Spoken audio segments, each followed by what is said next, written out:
The three alien boys lived in a quiet colony far from the busy human cities. Their names were Rin, Kale, and Dro.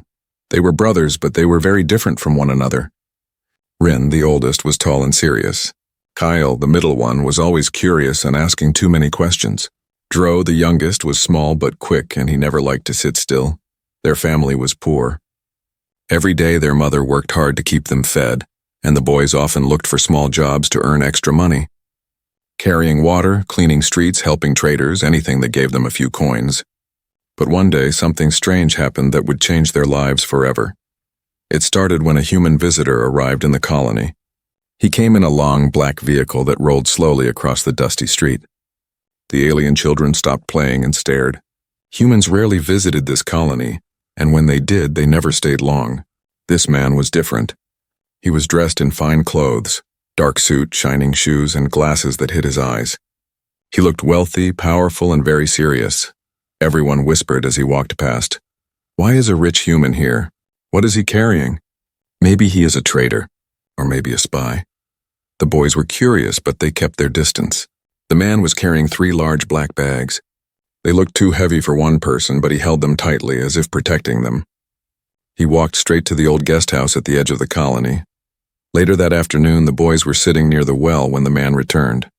He looked around as if searching for someone. Finally, his eyes stopped on the 3 brothers. He walked over slow and calm and spoke in a deep voice. "You 3, he said. "Do you want to earn some money?" Rin stood up quickly. "Yes, sir," the man pointed to his bags. "Carry these for me." "To the guest house. Do not open them. Do not ask what is inside. Understand?" The boys nodded. They were excited. Humans paid more than aliens ever did, and this was a rich man. Each boy grabbed a bag. The bags were heavier than they looked. Rin almost dropped his, but he held on. Kale felt something shift inside, as if something alive had moved. Dro frowned. "What is in this?" he whispered. The man's head turned sharply. "Do not ask," he repeated, his voice colder this time. "Just walk." The brothers carried the bags through the streets. People watched them, whispering louder now. Why are those boys helping the human? What is he hiding in those bags? Something is not right. The boys felt nervous, but they kept walking. The bags grew heavier with every step, and sweat rolled down their foreheads. Finally, they reached the guest house. Inside, the place was dark and dusty. The human told them to put the bags near the window. He gave them each a handful of shining coins, more than they had ever earned in one day. "Good," he said softly. "You have done well. Now go home. And remember, speak of this to no one." The boys nodded, though their curiosity burned like fire inside them. Kyle could not stop thinking about the weight of the bag, the strange shifting inside. Dro kept staring at his small hand filled with coins. Rin only wanted to leave quickly before the man grew angry. As they walked out, the man locked the door behind them. They heard the click of metal, strong and final. On the way home, Kale finally whispered, "Did you feel it move? Inside the bag?" Dro nodded. "Yes, like something alive." Rin shook his head. "Don't talk about it. He paid us, that's enough. We don't want trouble." But when they reached home, their mother saw the coins and asked where they came from. The boys told her about the human, about the bags, about the strange weight. Her face turned pale. She dropped the coins on the floor and shouted, "Fools! Do you know what you have done? Humans do not carry simple things in bags like that. You may have brought danger to this house." The boys went silent. They had never seen their mother so afraid. She pulled the curtains shut and locked the door. Then she lowered her voice. "Listen to me. Humans do not give away money for small work. They hide secrets. They hide power.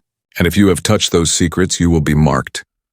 The boys tried to speak, but she raised her hand. "No more words. No more talk of this man. Forget him.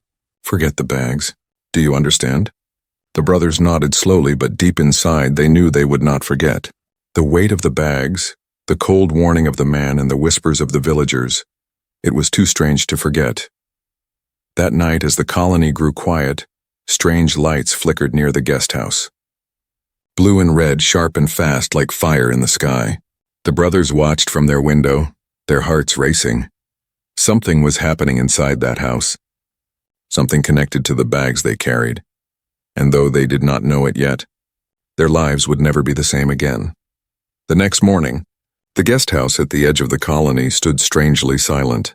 A thin fog rested on the streets and the smell of burning fuel floated in the air. Most of the villagers had already gathered near the well, whispering in low voices about the mysterious human. Inside their small home, Rin, Kale, and Dro sat at the table. Their mother's hands moved quickly as she placed food before them, but her eyes were dark with worry. She had barely slept. Every time she closed her eyes, she saw the heavy bags, the human's warning, and the strange lights that had burned in the night sky. When Dro tried to speak, she cut him off. "No talk of that, man. Not in this house." The boys lowered their heads, but their curiosity grew stronger. The coins they had earned were hidden in a small box. To them, it felt like treasure, but to their mother, it felt like danger. By midday, the colony buzzed with rumors. Some said the human was a wealthy trader. Others swore he was a spy carrying illegal weapons. A few even whispered that his bags were filled with captured alien hearts taken for experiments. The brothers listened carefully, but no one seemed to know the truth. Then suddenly they saw him again. The wealthy human appeared on the dusty road, walking fast toward the colony gate. He wore the same dark suit, his face calm and unreadable. His 3 black bags were gone. The boy's eyes widened. "Where are the bags?" Kyle whispered. "Maybe he left them in the guest house," Rin muttered. Dro frowned. "Or maybe someone else took them." The man did not look at anyone. He walked straight, his shiny shoes clicking against the ground. When he reached the edge of the colony, a small human vehicle, sleek and silver, appeared from the mist. He climbed in and disappeared without a word. The crowd murmured in confusion. Some were relieved he was gone. Others were angry that he had come at all. But the boys felt only a deeper sense of mystery. The bags were gone, yet no one had seen him leave with them. That night, their mother sat by the fire, her face lit by the orange glow. She finally spoke. "Listen to me. Humans bring storms wherever they go. We must stay away from this matter. Promise me you will not search for him." Rin nodded quickly. "I promise." Dro hesitated, then followed his brother's example. "I promise." But Kale stayed quiet. His mind was still on the bags, on the strange shifting weight, and on the man's cold warning. He wanted answers, even if it meant breaking the promise. Later, when everyone was asleep, Kale stepped outside. The colony was silent, but a faint hum filled the air. It came from the direction of the guest house. Kale's heart raced. He crept closer, hiding in the shadows. Through a crack in the window, he saw faint blue light flashing inside.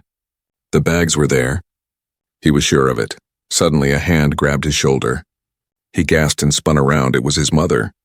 Her eyes were fierce. "Foolish child. Do you want to bring death to our door?" She pulled him back toward the house. Kyle whispered desperately, "The bags are still there. I saw the light. Something is inside." But his mother shook her head. "Some secrets are poison. Leave them to humans. Do you understand?" Kale wanted to argue, but her grip was iron. She dragged him home, locked the door, and ordered him to sleep. The next morning, soldiers arrived. Human soldiers, tall and armored, their weapons glowing with red energy. They spread through the colony, searching, questioning, and frightening everyone. The commander shouted, "A man stayed here." A man with 3 black bags. Where did he go? The villagers shook their heads nervously. No one dared to speak. When the soldiers reached the brothers' home, the mother stepped forward, her voice calm but firm. "We saw him pass through. He left in a vehicle. That is all." The commander studied her for a long time. Then he leaned close and said, "If you see anything, if you even hear anything, you will tell us, or you will pay." The soldiers left, but the fear stayed behind. The brothers sat silently, their hearts pounding. That evening, while their mother prepared food, Dro reached into his pocket and froze. His fingers touched something cold, smooth, and strange. He pulled it out. It was a small device, no bigger than his palm. A faint blue light glowed on its surface. The brothers stared at it in shock. "Where did that come from?" Rin whispered. Dro shook his head. "I don't know, maybe. Maybe it fell into my pocket when I carried the bag." Before they could say more, the device lit up brighter and projected a tiny hologram in the air. It was the wealthy human. His face was sharper now, his eyes glowing with urgency. His voice was low and heavy. "Protect this," the hologram said. "Do not let them take it." Then the image vanished and the device went dark. The room fell silent. The boys looked at each other, their hearts pounding. Their mother dropped the bowl in her hands, her face pale with fear. "You brought this into my house," she whispered. "Do you realize what you have done?" The brothers could not answer. The human was gone, but his secret had stayed behind. And now, danger was coming straight for them. The room was silent except for the soft hum of the strange device in Dro's hand. Its glow had faded, but the memory of the hologram still hung in the air. The wealthy human's voice echoed in their minds. "Protect this. Do not let them take it." Their mother's face turned pale as moonlight. Her strong hands, usually steady from years of hard work, trembled as she pointed at the device. "Put it down," she whispered. "Now." Dro carefully set the small object on the table. It pulsed once like a heartbeat and then went still. The mother stepped back, her chest rising and falling quickly. "Do you not understand? This is human tech. Forbidden tech. If the soldiers find this here, they will burn our house to the ground and drag us all away." Rin swallowed hard. "We didn't mean to bring it. It must have slipped into Dro's pocket when we carried the bags." But his mother shook her head. "Humans do not make mistakes like this. He left it with you on purpose. He chose you." Her words sent a chill through the room. The three brothers exchanged nervous glances. Why would a powerful human choose poor alien children for such a secret? Kale's eyes sparkled with curiosity. Maybe he trusted us. Maybe he knew we would not betray him. Their mother slammed her hand on the table, making the device jump.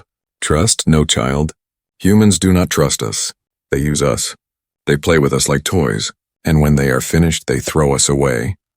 The fire in her voice silenced them. For years she had taught them to be careful around humans, to keep their heads down, to avoid becoming part of human affairs. Yet now, in the middle of their small home, lay a secret that could bring both fortune and disaster. As the evening fell, the mother tried to hide the device inside an old wooden chest beneath folded blankets. But even when it was out of sight, its presence filled the room with heavy tension. The boys could not stop thinking about it. That night, when the others slept, Kale crept to the chest. His hands trembled as he lifted the blankets and touched the glowing surface again. Immediately, the device flickered and came alive. A new hologram projected into the air. This time it showed a map, lines, symbols, and coordinates that meant little to Kale. At the center of the map glowed a red mountain, its peak shining like fire. Then the human's voice returned, softer now, almost desperate. "Take it there. Before they arrive. Humanity depends on it." Kale gasped and quickly covered the device again. His heart pounded. Humanity depends on it? What could that mean? Why would humans need the help of 3 alien boys? The next morning, their mother discovered Kale's secret. She saw the disturbed blankets, the faint blue glow leaking from the chest. Her shock turned to anger. "You touched it again," she shouted. "Do you wish to kill us all?" Kale lowered his head but spoke bravely. "It spoke to me. It showed a place. A mountain. It said humanity depends on it." The mother froze. Her anger melted into fear. She sank onto a chair, her face pale. "What kind of trap is this?" she whispered. "If this is true, then we are already caught. Soldiers will return soon. They will search every house. If they find it here..." Her voice broke. She covered her face with her hands. For the first time, the boys saw their mother not as a strong protector, but as a woman afraid of something far greater than herself. Rin, the oldest, tried to comfort her. "Maybe we should destroy it." "No," said Kale quickly. "It is important. The human left it for us. He trusted us. If we destroy it, we lose everything." Dro, still silent, reached for the box. "But what if soldiers come tonight? What if they already know?" As if answering his fear, a sharp knock rattled the door. The family froze. Another knock, louder this time. "Open up. Human security." A voice barked from outside. The mother's eyes widened. She grabbed the boys and pulled them close. "Do not speak," she whispered. She hid the chest beneath the floorboards just as the door creaked open. 2 human soldiers entered, their armor shining, their eyes cold. They looked around the small room, scanning every corner. "We are searching for a stolen device," one of them said. "It belongs to the government. If you have seen anything, you will tell us." The mother forced her voice steady. "We saw nothing. The man who stayed in the guest house left yesterday morning. That is all." The soldiers stared at her for a long moment. Then one leaned closer to her ear. "If you lie to us, alien, your children will suffer first." Her jaw tightened, but she said nothing. Finally, the soldiers left, their boots thudding against the ground as they marched away. The family sat in silence, listening until the sound faded. Only then did the mother speak again. Her voice was low and filled with despair. "Now you see," she whispered. "We cannot keep this. It is too dangerous. If they find it here, we are dead." But even as she spoke, the boys could not look away from the chest. The glowing map, the desperate voice, the promise of something greater, it had already captured their hearts. The mother's shock was clear. She wanted to throw the device into the river and forget it forever. But the brothers felt another truth stirring inside them. This was no accident. This was the beginning of something far bigger than their small lives, and deep inside they knew they could not walk away. The night after the soldiers left was the longest night the family had ever known. The small house felt less like a home and more like a cage. Every creak of the floor, every whistle of the wind outside made their mother flinch. She barely closed her eyes. She sat near the chest the whole night, as if her watchful presence alone could stop the humans from finding it. The boys, however, could not sleep either, but for a different reason. For Rin, it was the memory of the soldiers' threat. For Kale, it was the glowing map that still burned inside his mind. And for Dro, it was the sound of the human's voice. "Protect this. Do not let them take it." When the first gray light of dawn touched the colony, the mother finally stood up. Her face was hard and pale. "This ends today," she said. "We will throw the device into the river. It is the only way to keep you safe." Kale jumped to his feet. "No, we can't do that. The human gave it to us for a reason. It showed me a mountain. It said humanity depends on it." His mother's eyes burned with fear. "And do you believe that? Do you think humans would trust alien children with their secrets? No, Kale, it is a trap. They will use us as pawns, and when it is over, they will leave us to die." Dro looked torn. "But if we throw it away, what if something terrible happens? What if it really is important?" Rin placed a hand on Kale's shoulder. "We should listen to her. It's too dangerous. We are not soldiers, we are not heroes, we are just children." The argument ended suddenly when the sound of engines roared across the colony. Dust rose in the streets. Human patrol vehicles rolled in, larger and louder than before. This time they did not only knock on doors, they smashed them open. The mother's face went white. "They are searching every house. They will find us soon." The three boys froze. The sound of boots and shouting drew closer. Kale whispered, "If they find the chest, we are finished." The mother thought quickly. She pulled the chest from beneath the floorboards, grabbed the device, and pushed it into Rin's hands. "Take it," she ordered. "Run to the forest. Hide it far from here. Do not let them catch you." Rin's eyes widened. "But go," she shouted. "I will delay them. Do not come back until it is safe." Without another word, the brothers slipped out the back door, their hearts pounding. They ran across the dusty paths, past frightened villagers, and toward the dark line of trees beyond the colony. Behind them, human soldiers stormed their home. The mother stood strong, blocking the door with her body. She faced them with empty hands, but her voice was sharp. "My children are not here," she lied. "You have no right to search this place." The soldiers shoved her aside and tore through the house. But by then, the boys were gone. The forest was thick and damp, its shadows swallowing the sunlight. Rin led the way, clutching the device tightly against his chest. Kale followed close behind, his eyes darting everywhere. Dro struggled to keep up, his small legs moving as fast as they could. For a while, only the sound of their breathing filled the air. But soon a new sound joined it, the high-pitched hum of patrol drones. The boys looked up and saw red lights moving between the trees. The drones swept the ground with beams of light, scanning, searching. "They're after us," Dro whispered. "Quiet," Rin hissed. "Stay low." They crouched in the undergrowth, their bodies pressed against the damp earth. One drone passed so close that they could hear the buzz of its engines and smell the heat from its metal body. Kale's hand trembled as he whispered, "We can't keep running forever. They will find us." Rin's jaw tightened. "Then we must do what the device wants." "We go to the mountain," Dro blinked. "The mountain? You mean the one on the map?" "Yes," Rin said firmly. "If the human left this with us, it was not by chance. We can't throw it away now. We must follow the map." Kale's eyes shone with excitement. "At last!" "You understand?" Dro bit his lip nervously. "But what if it's a trap?" Rin looked at him with steady eyes. "Everything is already a trap. If we stay, we are caught. If we run, at least we have a chance." The decision was made. The brothers began moving deeper into the forest, away from the colony, away from the soldiers, and toward the unknown mountain. By nightfall, the forest grew colder. The boys huddled near a fallen log, too afraid to make a fire. Rin still clutched the device, but now it seemed warmer, as if it were alive. Suddenly it activated again, glowing softly in the dark. The hologram flickered to life. The wealthy human appeared once more, his face lined with urgency. "Keep moving," he said. "They are close. The future depends on you." The hologram vanished, leaving only silence. Dro shivered. "He knows we are running," Kyle whispered almost to himself. "Maybe he is watching us." Rin stared at the glowing device in his hand. His heart was heavy, but his path was clear. The chase had begun, and there was no turning back. The forest seemed endless. The brothers moved carefully through the thick shadows, guided only by the faint light of the device. Every sound, an owl's cry, the rustle of leaves, the snap of a branch made their hearts jump. They knew the soldiers were still searching. Somewhere above, patrol drones circled like hunters waiting to strike. By the second night, they were exhausted. Their feet ached, their clothes were torn, and their stomachs growled with hunger. They found a small cave hidden behind a curtain of vines and decided to rest.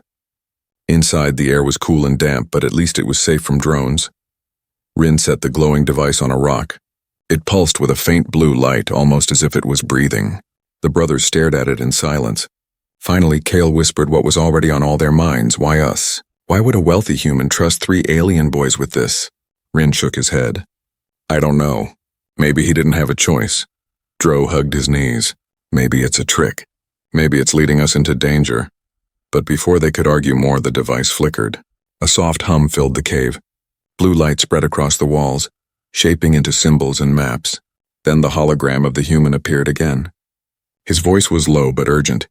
"If you are seeing this," he said, "then they are close. You must keep moving." The hologram leaned forward, his eyes sharp. "This device carries the code to shut down their weapons. If it falls into the wrong hands, humanity is finished. But if you take it to the mountain..." The map reappeared, showing the same glowing peak Kale had seen before. "If you take it there, you will save us all." The hologram vanished, leaving only silence and the hum of the device. The boys stared at one another. Dro's voice shook. "Save humanity? But we're not even human." Kale's eyes burned with excitement. "Don't you see? That's why he chose us. No one would suspect alien children. No one would think we matter. But now we do." Rin rubbed his forehead, trying to make sense of it all. "This doesn't make sense. Humans rule everything. Why would they need help from us?" Their mother's words echoed in his head. "Humans use us. They play with us, and still the device had chosen them. The human had chosen them, and the soldiers were hunting them. There was no going back." That night, while his brothers slept, Rin sat awake, staring at the device. Its blue glow lit his face. He thought of his mother, left behind in the colony, facing soldiers alone.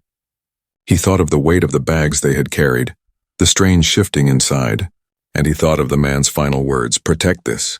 Do not let them take it." Rin whispered to himself, "What if we fail?" As if hearing him, the device glowed brighter. A single line of text appeared in human symbols. Slowly, the words shifted into alien script so he could read them. "Failure is not an option." Rin's breath caught. The device wasn't just repeating a message. It was listening. The next morning, the boys left the cave and followed the map's directions. The path led them deeper into the forest, toward sharp hills that cut across the horizon. The mountain in the hologram was still far, but every step brought them closer. As they walked, Kale asked, "Do you think the man is still alive?" Rin frowned. "I don't know. Maybe he's hiding, maybe..." He stopped himself. The truth was, he had no answers. Dro kicked a stone. "What if this is all a lie? What if there is nothing at the mountain?" Kale smirked. "Then at least we will know the truth. I would rather chase a lie than sit in fear." But their courage was tested soon enough. By midday, they heard the sound of engines again. Soldiers were combing the forest.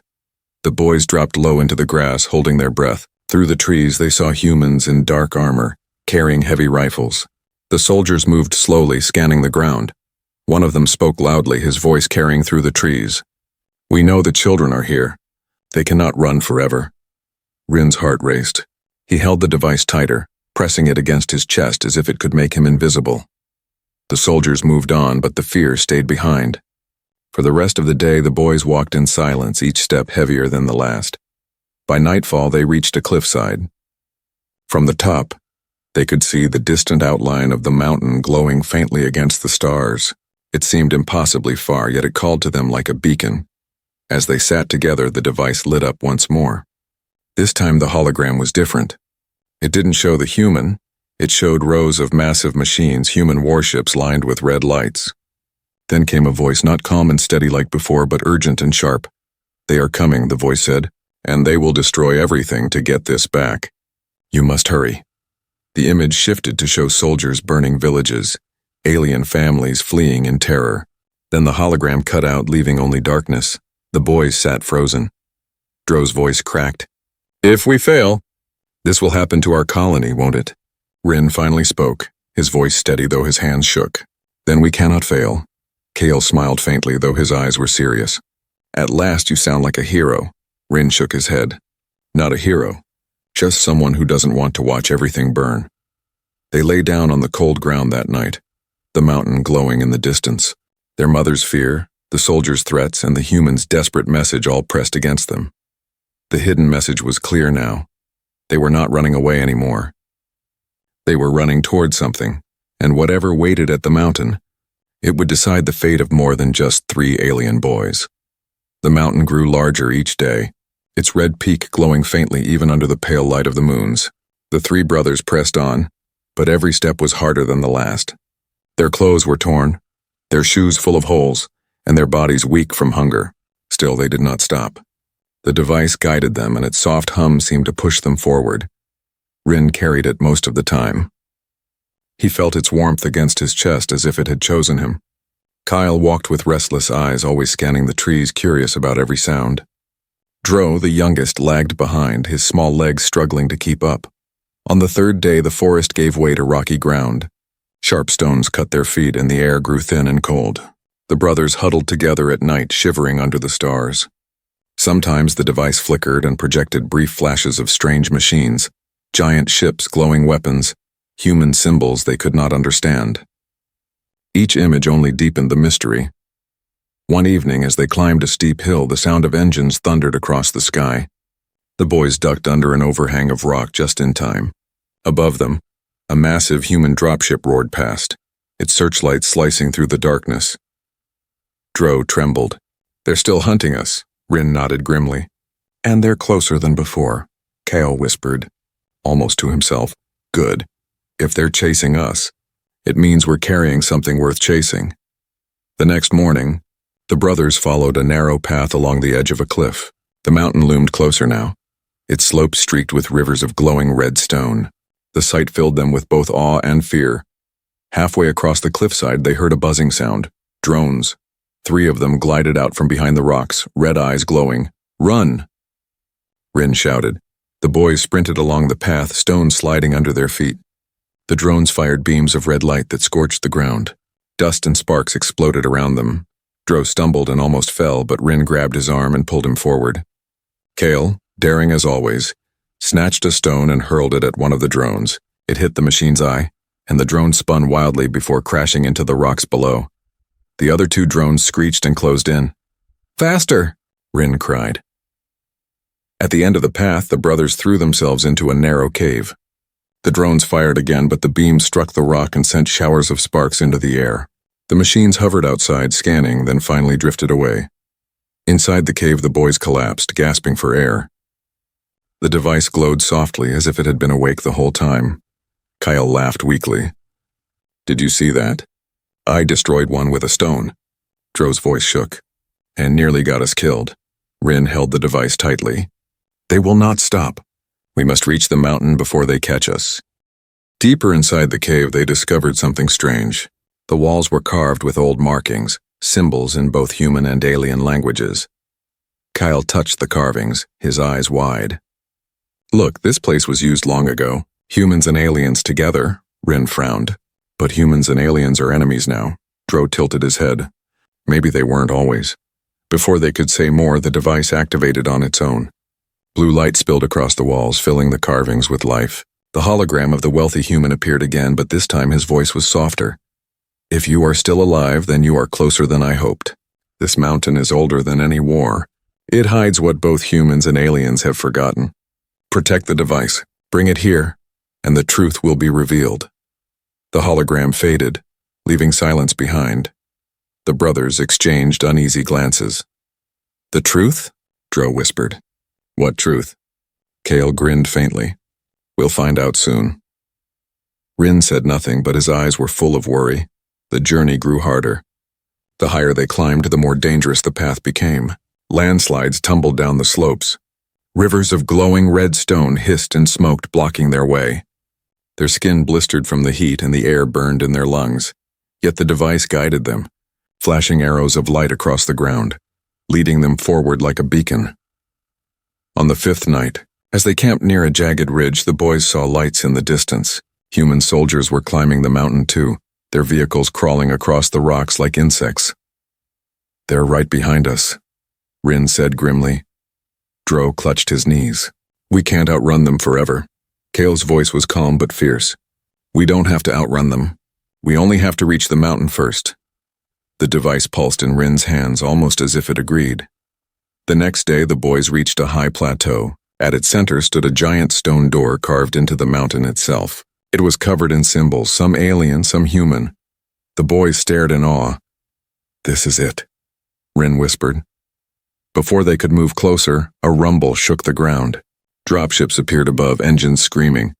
Soldiers rappelled down, weapons ready. The boys' hearts froze. Dro cried out, "They found us!" Rin raised the device, holding it tightly against his chest. The soldiers shouted, pointing their weapons at the children.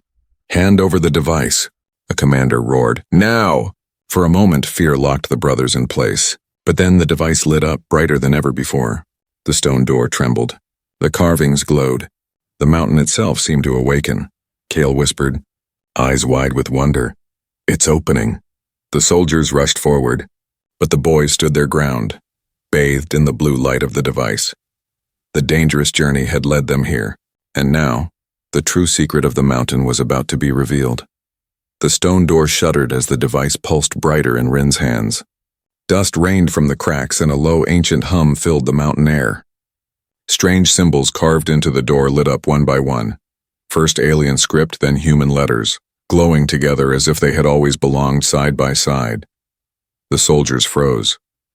Their weapons trembled in their hands as the mountain itself seemed to awaken. The commander barked, "Stop them! Take the device!" But before his men could move, the ground beneath their boots shook violently. The giant stone slab split apart, revealing a vast chamber hidden within the mountain. A wave of blue light poured out, so bright the soldiers shielded their eyes. The brothers stood in awe. The chamber inside was massive, filled with towering machines half buried in stone and glowing pillars that stretched toward the sky. It looked older than any city they had ever seen. Kale's voice was barely a whisper. This isn't human, and it isn't alien either." Rin gripped the device tighter. "It's both," the commander shouted again, but his voice cracked with fear. "Take it from them now." The soldiers charged forward. At that moment, the device exploded with light. A force field of shimmering blue energy surrounded the brothers, throwing the soldiers backward. Weapons clattered to the ground. The force field pulsed, then drew the boys inside the mountain chamber. The stone door slammed shut behind them with a deafening boom. Inside, silence returned. The boys stood in the glowing chamber, their breath shallow, their hearts racing. The device floated out of Rin's hands and rose into the air. Its light spread across the walls, activating ancient machines. Suddenly, the wealthy human appeared again, this time as a full-sized hologram. But he was no longer dressed as a traveler. He wore a uniform marked with the symbols of command. His face was sharp, his voice firm. "You made it," he said. "I was not sure you would, but you did." The brothers stepped back in shock. Kale asked, "Who are you really?" The hologram straightened. "I am Commander Auric of the Human Alliance. The bags you carried, the device you hold, none of it was by chance. I chose you because no one would suspect you.